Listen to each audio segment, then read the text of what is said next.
Ganito naman ang gawin mo sa saging na saba at sure akong meron kang maihahaing masarap na merienda para sa pamilya. At kung naghahanap ka din ng ininegosyo, nako, perfect itong saging na saba recipe na ituturo ko sa inyo. Dito nga po ay meron tayong biniling isang piling na saging na saba. Bali hilaw pa po ang binili natin diyang saging para mas ma-process natin itong maigi at hindi maging matubig ang magiging mixture natin. Balatan lang natin yan lahat gamit ang ating mga kutsilyo. Bali nagpahid nga po pala ako ng mantika sa kutsilyo dahil medyo madagta po ang hilaw na saging. At baka manikit itong maigi sa kutsilyo. Pagkabalat nga ng mga saging dyan, ay pwede na natin yung gadgarin gamit ang cheese grater. Ito lang talaga yung pinaka nakakapagod na part dito guys, ang paggagadgad. Medyo nakakangalay lang kasi itong part na ito at manlalaki talaga ang braso mo kapag araw-araw mo ginawa itong recipe na ito. Kaya kung sakaling maramihan po ang gagawin ninyo, maiging magpatulong po kayo para hindi manakit ang inyong braso. Pagka-grate nga natin itong mga saging, ay ito na yung mga nakolekta natin. At this point ay pwede na nating ilagay ang iba pang mga sangkap dito. Bali maglalagay lang tayo dyan ng kinayod na buko.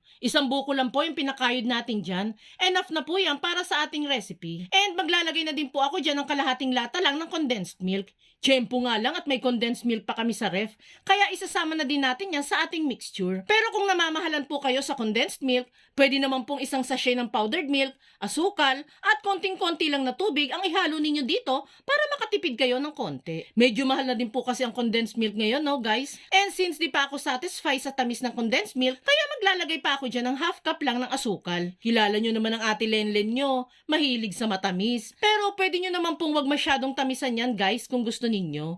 And last nga nating ilalagay dito is itong 1.5 cup ng glutinous rice flour. Ito talagang glutinous rice flour ang siya magpapabuo dito sa ating recipe. Mura lang naman po ang half kilo nito guys, kaya hindi yan masyadong masakit sa bulsa. Yan lang guys! Yan lang ang kakailanganin nating ingredients sa paggawa ng ating merienda recipe. Hahalu-haluin lang natin itong mixture hanggang sa totally mag-mix na ang mga sangkap natin dito. At kung nakaabot ka sa part ng video natin ito, it means na interesado ka sa merienda recipe na sinishare natin ngayon. At kung sakali pong magugustuhan mo ito, pwede po bang pakipusuan naman ang video natin? At mag-iwan ka na din po ng comment na, I love this merienda recipe. Maraming salamat po!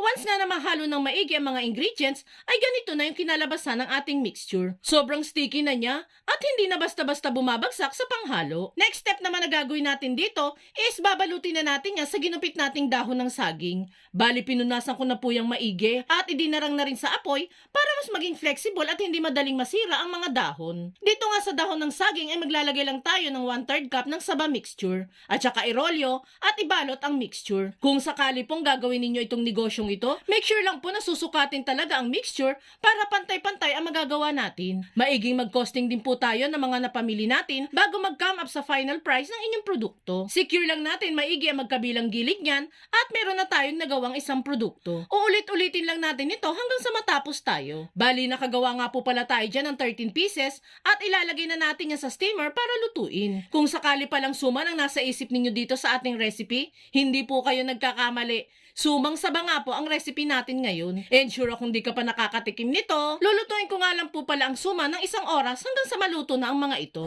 And makalipas nga ang 1 oras, ay maaari na natin itong buksan at pwede na din natin yang hanguin. And there you have it guys. Pwede nang itinda at pwede na ding iserve sa pamilya itong mainit-init na sumang saba recipe natin. Kaya kayo dyan sa bahay, subukan nyo na ding magluto nito.